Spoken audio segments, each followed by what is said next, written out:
ভাইয়া ও আপুরা, তোমাদের সবাইকে আজকের রসায়ন ক্লাসে শুভেচ্ছা। আজকের ক্লাসে আমরা মেডিকেল এবং ডেন্টাল ভর্তি পরীক্ষায় কমন উপযোগী রসায়নের কিছু চমকপ্রদ এবং বুদ্ধিভিত্তিক প্রশ্নের ব্যাখ্যা সহ সমাধান করব। তো যেই প্রশ্নগুলা তোমাদের অনেকের কাছেই অনেক দুর্বোধ্য মনে হয়, তো আজকের ভিডিওতে আমি দেখাবো যে কিভাবে শর্টকাট টেকনিকের মাধ্যমে খুব ইজিলি তুমি এই প্রশ্নগুলোর উত্তর দিতে পারো। তো আমরা ফার্স্টে হচ্ছে প্রথম প্রশ্নে চলে আসি। তো দেখো, আমরা ফার্স্টে যেই প্রশ্নটা নিয়ে কথা বলবো সেটা হচ্ছে বেজোড় ইলেকট্রন সংখ্যার সঠিক ক্রম নির্ণয় বা অবস্থান্তর মৌলের কোনো একটা আয়নের যদি আমরা বেজোড় ইলেকট্রন সংখ্যা বের করতে চাই উইদাউট ইলেকট্রনিক কনফিগারেশন, ইলেকট্রন বিন্যাস ছাড়া কিভাবে সহজে এটা বের করা সম্ভব, আজকের টেকনিকের মাধ্যমে তুমি এটাই শিখতে পারবা। তো দেখো, এখানে আমি অনেকগুলা আয়ন দেখতে পাচ্ছি এবং বলা হয়েছে যে বেজোড় ইলেকট্রন সংখ্যার ক্রম কোনটি সঠিক। তো দেখো, এখানে যে আয়নগুলো আছে তার মধ্যে একটা হচ্ছে ফেরাস Fe2+, আর একটা হচ্ছে Mn2+, এবং আরেকটা হচ্ছে Cr3+। তো এই যে তিনটা আয়ন, এদের আমাদের হচ্ছে কি বেজোড় ইলেকট্রন সংখ্যা বের করতে হবে।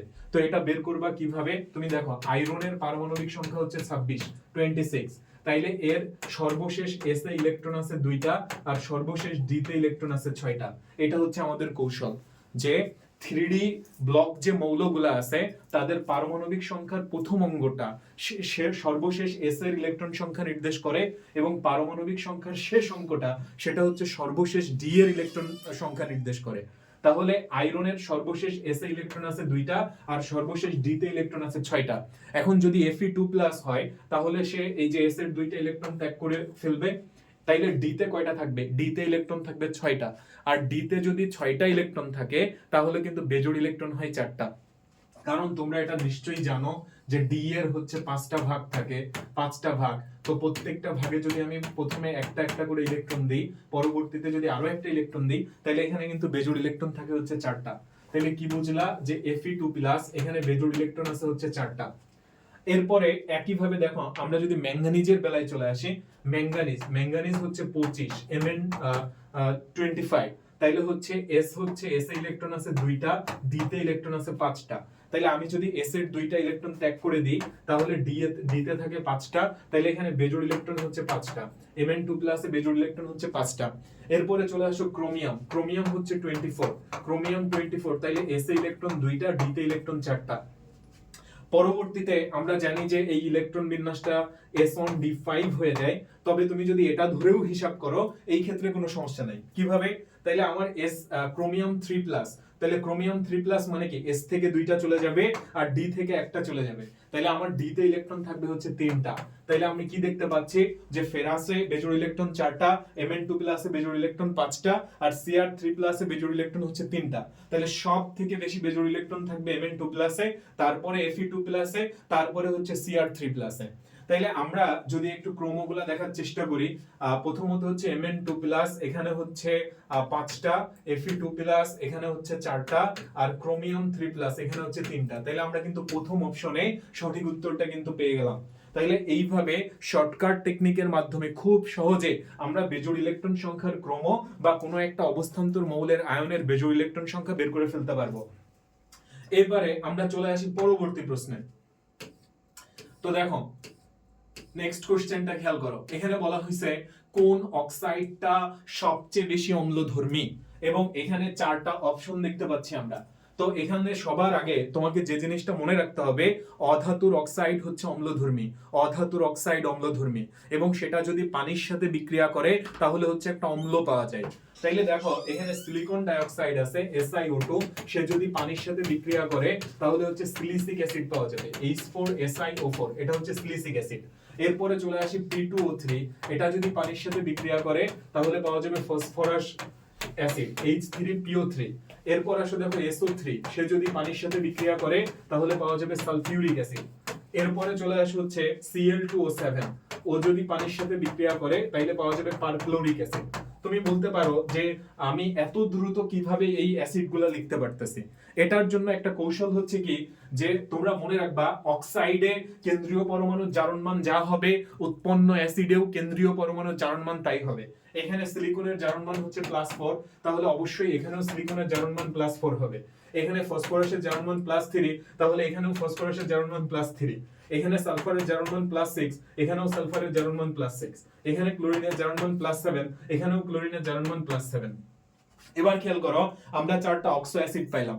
তো 4টা অক্সো অ্যাসিডের মধ্যে আমরা জানি যে অক্সাইডে কেন্দ্রীয় পরমাণুর জারণমান বেশি হয় ওই অক্সাইডটা হচ্ছে বেশি শক্তিশালী হয়। তাইলে এই 4টা অ্যাসিডের মধ্যে সবচেয়ে বেশি শক্তিশালী হচ্ছে এই ClO4। এখন এই ClO4 পাইলা তুমি কার থেকে? Cl2O7 থেকে। তাহলে এই যে এখানে যে 4টা অক্সাইড আছে এদের মধ্যে সবচেয়ে বেশি অম্লধর্মী অবশ্যই Cl2O7 হবে। তাইলে এই প্রশ্নের সঠিক উত্তর কি? Cl2O7। তাইলে আমরা দেখো এইভাবে কথাটা বলতে পারি যে যেই অক্সাইডে কেন্দ্রীয় পরমাণুর জারণমান বেশি ওই অক্সাইডটাই বেশি অম্লধর্মী। যেই অক্সাইডে কেন্দ্রীয় পরমাণুর জারণমান বেশি ওই অক্সাইডটাই বেশি অম্লধর্মী। এবার আমরা নেক্সট কোশ্চেনে চলে আসব। পরবর্তী প্রশ্ন, এখানে বলা হচ্ছে নিচের কোন অক্সাইড পানিতে মেশালে সবচেয়ে বেশি অম্লীয় দ্রবণ তৈরি করবে? তো এখানেও দেখো ঠিক একই ঘটনা, একটু আগে আমি যা বলছি ওটাই তুমি এখানে প্রয়োগ করবা। যেই অক্সাইডে কেন্দ্রীয় পরমাণুর জারণমান বেশি হবে ওই অক্সাইডটাই পানিতে মেশালে সবচেয়ে বেশি অম্লীয় দ্রবণ তৈরি করবে। তো তাইলে আমরা এখানে দেখতে পাচ্ছি যে কার্বনের জারণমান এক্ষেত্রে হচ্ছে +2, এক্ষেত্রে হচ্ছে +4, এখানে সিলিকন হচ্ছে +4, এখানে ফসফরাস হচ্ছে +5। তাইলে এই প্রশ্নের সঠিক উত্তর হচ্ছে P2O5। কারণ P2O5 যদি পানির সাথে বিক্রিয়া করে তাহলে সে ফসফরিক অ্যাসিড তৈরি করে, H3PO4, phosphoric acid, not us acid, ইক অ্যাসিড। এখানে ফসফরাসের জারণমান +5, এখানেও ফসফরাসের জারণমান হচ্ছে +5। তাহলে আর সিলিকন ডাইঅক্সাইড যদি পানির সাথে বিক্রিয়া করে তাহলে সে সিলিসিক অ্যাসিড তৈরি করবে, যেখানে সিলিকনের জারণমান +4 হবে। কার্বন ডাইঅক্সাইড পানির সাথে বিক্রিয়া করলে কার্বনিক অ্যাসিড তৈরি করবে, যেখানে কার্বনের কেন্দ্রীয় কার্বনের জারণমানটা +4 হবে। তাহলে এই প্রশ্নের সঠিক উত্তর হচ্ছে P2O5। এবার আমরা হচ্ছে নেক্সট কোশ্চেনে চলে আসব। পরবর্তী প্রশ্ন দেখো, এটা একটা চমৎকার প্রশ্ন। পর্যায় সারণীতে লেডের পর্যায় এবং গ্রুপ কত? এবং অধিকাংশ স্টুডেন্ট এই প্রশ্নের সঠিক উত্তর দিতে পারবে না পরীক্ষার হলে, কারণ লেডের পারমাণবিক সংখ্যা হচ্ছে 82, আর তুমি যদি 82 পর্যন্ত ইলেকট্রন বিন্যাস করে এটার পর্যায় এবং গ্রুপ বের করতে যাও এটা একরকম অসম্ভব ব্যাপার পরীক্ষার হলে। তাহলে আমরা কি কৌশল অবলম্বন করতে পারি? এখানে আমরা যে কৌশলটা অবলম্বন করব সেটা হচ্ছে বিভিন্ন গ্রুপ ভিত্তিক মৌলের যে ছন্দগুলো আছে সেগুলা সঠিকভাবে মনে রাখা। যেমন হচ্ছে দেখো, এই যে লেড এটা কোন গ্রুপে থাকে?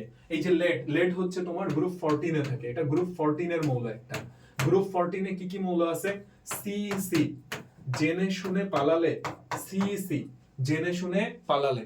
সি তে কি হয়? সি তে হচ্ছে কার্বন, এসআই তে সিলিকন, জিই তে হচ্ছে জার্মেনিয়াম, এসএন এ হচ্ছে টিন, আর পিবি তে হচ্ছে লেড। তাহলে আমি একটা জিনিস কনফার্ম করলাম যে লেডের গ্রুপ হচ্ছে 14। তাহলে আমার দেখো এই যে গ্রুপ 12, গ্রুপ 13 এই দুটো বাদ, এ আর ডি আমি বাদ দিয়ে দিলাম। তাহলে আমার উত্তর হচ্ছে হয় বি না হয় সি। এখন বি নাকি সি এই প্রশ্নের সঠিক উত্তর আমি কিভাবে বের করব? তো তোমরা নিশ্চয়ই জানো যে পর্যায় সারণীর প্রথম যে পর্যায় যেটা সেখানে অনলি দুইটা মৌল থাকে, হাইড্রোজেন আর হিলিয়াম থাকে। তাইলে অবশ্যই কার্বন হচ্ছে 2 নম্বর পর্যায়ে আছে। কার্বন যদি 2 নম্বর পর্যায়ে থাকে, সিলিকন 3 এ, জার্মেনিয়াম 4 এ, টিন হচ্ছে 5 এ, আর লেড হচ্ছে 6 এ। তাইলে লেডের যে পর্যায় যেটা আছে এটা কত হবে? এটা হচ্ছে 6। তাইলে আমাদের এই প্রশ্নের সঠিক উত্তর হচ্ছে পর্যায় 6, গ্রুপ 14।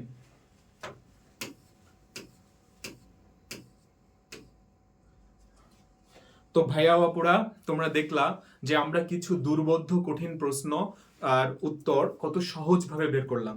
তো এইরকম সুন্দর সুন্দর ভিডিও পেতে তোমরা আমার যে ফেসবুক পেজটা আছে রনিস টিউটোরিয়াল এবং গ্রুপটা আছে এটাতে সবাই তোমরা জয়েন হবা এবং এটাকে ফলো দিয়ে রাখবা।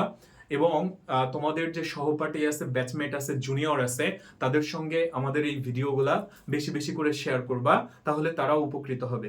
তোমাদের সঙ্গে খুব শীঘ্রই নতুন টপিকের ভিডিও নিয়ে হাজির হব। সবাই ভালো থেকো, সবার জন্য অনেক অনেক বেশি শুভকামনা।